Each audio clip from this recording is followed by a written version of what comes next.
നമസ്കാരം. നവകേരള സദസ് എന്ന പേരിൽ കാട്ടിക്കൂട്ടിയ കോപ്രായത്തിലൂടെ കേരളത്തിലെ പൊതുജനത്തിന് എന്ത് നേട്ടമുണ്ടായി എന്ന് ചോദിച്ചാൽ ഉത്തരം നൽകണമെങ്കിൽ സഖാക്കൾക്ക് പോലും സമയം വേണ്ടിവരും. ഇന്നും ഈ യാത്ര കൊണ്ട് എന്ത് പ്രയോജനമുണ്ടായി എന്ന ചോദ്യത്തിന് കൃത്യമായൊരു ഉത്തരം പറയാൻ അവർക്കും കഴിഞ്ഞെന്ന് വരില്ല.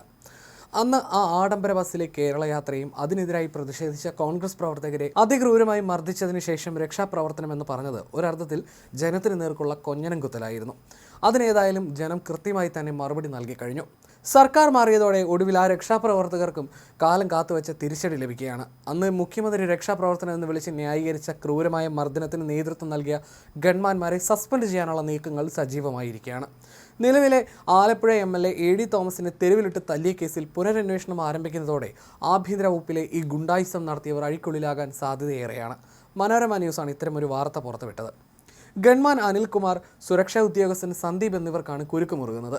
നവകേരള സദസ്സിനിടെയുണ്ടായ മർദ്ദനത്തിൽ തുടരന്വേഷണം ആവശ്യപ്പെട്ട് ആലപ്പുഴയിലെ നിയുക്ത MLA AD തോമസ് പരാതി നൽകും. പരാതി ലഭിച്ചാൽ ഉടൻ സസ്പെൻഷൻ ഉണ്ടായേക്കുമെന്നാണ് വിവരം.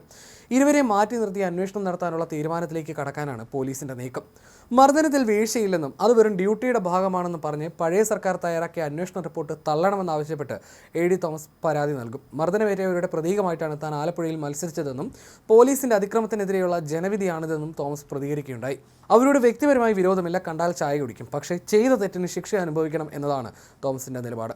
2023 നടന്ന നവകേരള യാത്രക്കിടയിൽ കണ്ണൂരിലും ആലപ്പുഴയിലും അരങ്ങേറിയത് സമാനതകളില്ലാത്ത പോലീസ് ഗുണ്ടായിസമായിരുന്നു. മുഖ്യമന്ത്രിക്കൊപ്പം തോക്കുമായി സഞ്ചരിക്കേണ്ട ഗൺമാന്മാർ എസ്കോട്ട് വാഹനത്തിൽ ഒളിപ്പിച്ച് വെച്ച വടിയുമായി പുറത്തിറങ്ങിയാണ് KSU യൂത്ത് കോൺഗ്രസ് പ്രവർത്തകരുടെ തല തല്ലിക്കീറിയത്. മുഖ്യമന്ത്രിയുടെ വാഹനം കടന്നുപോയ ശേഷം പിന്നാലെ വന്ന ആളുകളെ മർദ്ദിക്കുന്നത് ഏത് പോലീസ് മാനുവലിൽ ഉള്ളതാണെന്ന ചോദ്യത്തിന് അന്ന് മറുപടി ഉണ്ടായിരുന്നില്ല. അത് ഇന്നുമില്ല. സാധാരണ ലാത്തിയേക്കാൾ നീളമുള്ളതും കാറിലിരുന്ന് തന്നെ വീശിയടിക്കാവുന്നതുമായ പ്രത്യേകതരം ദണ്ഡാണ് ഗൺമാൻ സന്ദീപും സംഘവും ഉപയോഗിച്ചത്. പോലീസ് മാനുവലിന് വിരുദ്ധമായ ഇത്തരം ആയുധങ്ങൾ മുഖ്യമന്ത്രിയുടെ അകമ്പടി വാഹനത്തിൽ കൊണ്ടു നടന്നത് വലിയ ചട്ടലംഘനമായിരുന്നു. ഇടുക്കിയിൽ പത്ര ഫോട്ടോഗ്രാഫറുടെ കഴുത്തിന് പിടിച്ചും ഇവർ തങ്ങളുടെ പ്രതാപം കാണിച്ചിരുന്നു. മുഖ്യമന്ത്രി ഇവരെ പരസ്യമായി ന്യായീകരിച്ചതോടെ ഈ ഉദ്യോഗസ്ഥർക്ക് ആരും ചോദിക്കാനില്ലെന്ന് ധാരണയായി. എന്നാൽ ഭരണം മാറുകയും അന്നത്തെ ഇരയായിരുന്ന AD തോമസ് MLA ആയി സഭയിലെത്തുകയും ചെയ്തതോടെയാണ് കഥ മാറിയിരിക്കുന്നത്. സ്വന്തം പദവി മറന്ന് ക്രിമിനൽ സംഘത്തെ പോലെ പെരുമാറിയ ഗൺമാന്മാർക്ക് ഇനി കാക്കി വീട്ടിലിരിക്കേണ്ടി വരും. വരും ദിവസങ്ങളിൽ ഈ കേസിൽ വൻ അഴിച്ചുപണികൾ ഉണ്ടാകുമെന്ന കാര്യം ഉറപ്പാണ്. ഏതായാലും ഇത്തരമൊരു വാർത്ത കോൺഗ്രസ് പ്രവർത്തകർക്കും അന്ന് സമരത്തിൽ പങ്കെടുത്ത മറ്റുള്ളവർക്കും ഒരുപോലെ ആവേശം പകരുന്നതാണ്. ആലപ്പുഴ ജനറൽ ആശുപത്രി ജംഗ്ഷനിൽ ബസ്സിന് നേരെ കരിങ്കൊടി പ്രതിഷേധം നടത്തിയവരെ ലോക്കൽ പോലീസ് നീക്കുന്നതിനിടയിലായിരുന്നു ഗൺമാൻ കാറിൽ നിന്ന് വടിയുമായി പുറത്തിറങ്ങി യുവാക്കളുടെ തലയിലടിച്ചത്.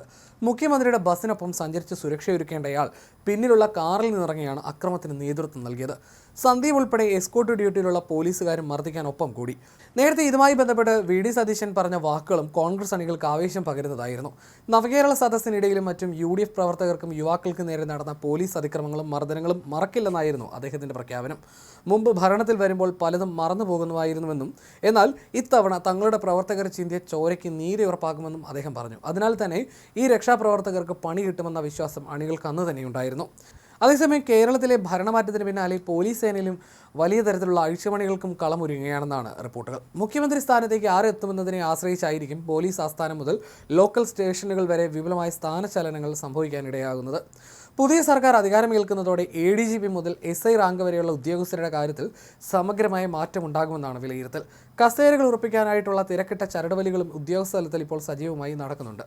ഭരണം മാറിയതോടെ ഗൺമാന്മാരെ ചുറ്റിപ്പറ്റിയുള്ള ദൂർത്തിനും അന്ത്യമാകുകയാണ്. സുരക്ഷാ ഭീഷണിയുണ്ടെന്ന് കാട്ടി CPM നേതാക്കൾക്ക് വാരിക്കോരി നൽകിയിരുന്ന ഗൺമാൻ പടയെ പോലീസ് ആസ്ഥാനത്തേക്ക് തിരിച്ചു വിളിക്കാനുള്ള നടപടിയും തുടങ്ങി. AP ജയരാജൻ, P ജയരാജൻ, കടകംപള്ളി സുരേന്ദ്രൻ തുടങ്ങിയ പ്രമുഖർക്കും പരാജയപ്പെട്ട ഒരു മുൻ കൗൺസിലർക്ക് വരെ നൽകിയ ഗൺമാൻ സുരക്ഷയും റദ്ദാക്കും. ഏകദേശം 500ഓളം പോലീസുകാരാണ് ഇത്തരത്തിൽ നേതാക്കൾക്ക് പിന്നാലെ നടക്കുന്നത്. ഇവരെയെല്ലാം ക്രമസമാധാന ചുമതലയിലേക്ക് മടക്കിക്കൊണ്ടുവരാനാണ് തീരുമാനം.